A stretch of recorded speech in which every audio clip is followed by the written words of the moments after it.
Hello everyone, welcome my channel. শুরু করছি নতুন একটি ভিডিও। আজকে আমি বানাবো ফিশ ফ্রাই, তাও আবার লোটে মাছ দিয়ে। অনেক কম খরচে মাত্র কয়েকটা লোটে মাছ দিয়ে অনেকগুলো ফিশ ফ্রাই বানিয়ে নেব। এমন কেউ নেই যে ফিশ ফ্রাই খেতে পছন্দ করে না। সকলেই মোটামুটি ফিশ ফ্রাই খেতে ভীষণই ভালোবাসে। আমি এখানে বেশ বড় বড় সাইজের মোটা মোটা দেখে 4-5খানা লোটে মাছ নিয়ে নিয়েছি। মাছগুলোকে মাঝখান থেকে কেটে কাটা বের করে নিয়েছি। আর লোটে মাছ খুবই নরম মাছ, মাঝখান দিয়ে কাটাটা হালকা করে বের করে নিয়েছি। একটু টাফ হলেও খুব সহজেই কিন্তু আমি কাটাটা বের করতে পেরেছিলাম। এইভাবে আমি একটা দেখিয়ে দিলাম। প্রত্যেকটা মাছ থেকেই কিন্তু একে একে করে কাটাগুলোকে বের করে নিয়েছিলাম।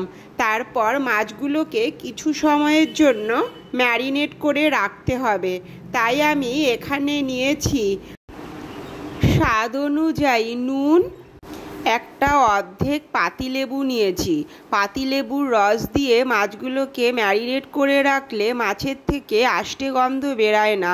অনেক সময় লোটে মাছ থেকে একটু আষ্টে গন্ধ বেরায়, পাতিলেবুটা দেওয়াতে কোনো আষ্টে গন্ধ বেরাবে না। এখানে দিলাম গোলমরিচের গুঁড়ো, লাল লঙ্কার গুঁড়ো, আদা রসুন আর লঙ্কার পেস্ট একসঙ্গে দিয়ে ম্যারিনেট করে আমি আধ ঘন্টা মতো রেখে দিয়েছিলাম। আর এখানে অন্য একটা পাত্রে নিয়েছি 2 চামচ চালের গুঁড়ো, 1 চামচ কর্নফ্লাওয়ার, স্বাদ অনুযায়ী নুন। এইটাকে ভালো করে আমি একটু মেখে নেব, শুকনোই থাকবে, এখানে কোনো জল দেব না। যেহেতু লোটে মাছ থেকে হালকা জল ছাড়ে, তাই মাছগুলোকে একটু ড্রাই করে নেওয়ার জন্য আমি কিন্তু এখানে এই মিশ্রণটি ইউজ করেছি। এইভাবে করলে মাছগুলো অনেকটা ড্রাই হবে, ফলে ব্রেড ক্রাম্বসে কোট করতে কোনো প্রবলেম হবে না। সেই জন্য একে একে সবকটা মাছকেই আমি উল্টে পাল্টে কোট করে নিলাম। তারপরে আমি অন্য একটা পাত্রে নিয়েছি হাফ কাপ ময়দা, 1 চামচ কর্নফ্লাওয়ার আর 1 চামচ চালের গুঁড়ো আর স্বাদ অনুযায়ী নুন দিয়ে একটু জল দিয়ে একটা ব্যাটার বানিয়ে নিয়েছি। এবারে আগে থেকে যে মাছগুলোকে আমি ড্রাই করে রেখেছিলাম, সেই মাছগুলোকে ওই গোলানো ব্যাটারটার মধ্যে দিয়ে ব্রেড ক্রাম্বসে উল্টে পাল্টে কোট করে নেব, যাতে মাছগুলো খুব ভালোভাবে কোট করা যায়। সেই জন্য ব্যাটারটার মধ্যে দিয়ে উল্টে পাল্টে কোট করে নিলাম।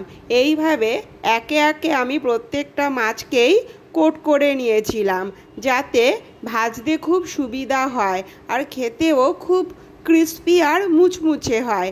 এইভাবেই আমি প্রত্যেকটা মাছকেই তৈরি করে নিয়েছিলাম কোট করে। এইবারে আমি কিছু সময়ের জন্য রেখে দিয়েছিলাম। তারপরে কড়াইয়ে তেল দিয়ে তেলটাকে খুব ভালো করে গরম করে নিয়েছিলাম। যেহেতু মাছগুলো অনেকটা লম্বা লম্বা হয়ে গেছিলো, সেই জন্য আমি আবার মাঝখান থেকে টুকরো করে তারপরে আমি ভেজেছিলাম। অবশ্যই কিন্তু তেলটাকে ভালো করে গরম করে নিয়ে তারপরেই ভাজতে হবে, তাহলেই কিন্তু খুব মুচমুচে হবে।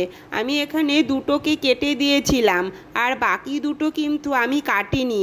ভাবলাম যে অনেকটা ছোট ছোট হয়ে যাচ্ছে, সেই জন্য আমি আবার বাকি দুটোকে গোটা গোটাই লম্বা লম্বা বড় করেই এপিট ওপিট করে ভেজে নিয়েছিলাম। খেতে কিন্তু ভীষণ টেস্ট হয়েছে। আর সন্ধেবেলায় চা বা কফির সঙ্গে ব্যালকনিতে বসে যদি বৃষ্টির মধ্যে এইরকম ফিশ ফ্রাই পাওয়া যায়, তাহলে তো আর কোনো কথাই নয়, জমে যায়। যদি এই ভিডিওটি ভালো লেগে থাকে তাহলে অবশ্যই লাইক, কমেন্ট, শেয়ার আর সাবস্ক্রাইব করো। দেখা হবে আবার নেক্সট ভিডিওয়ে। Take care, bye bye, thank you.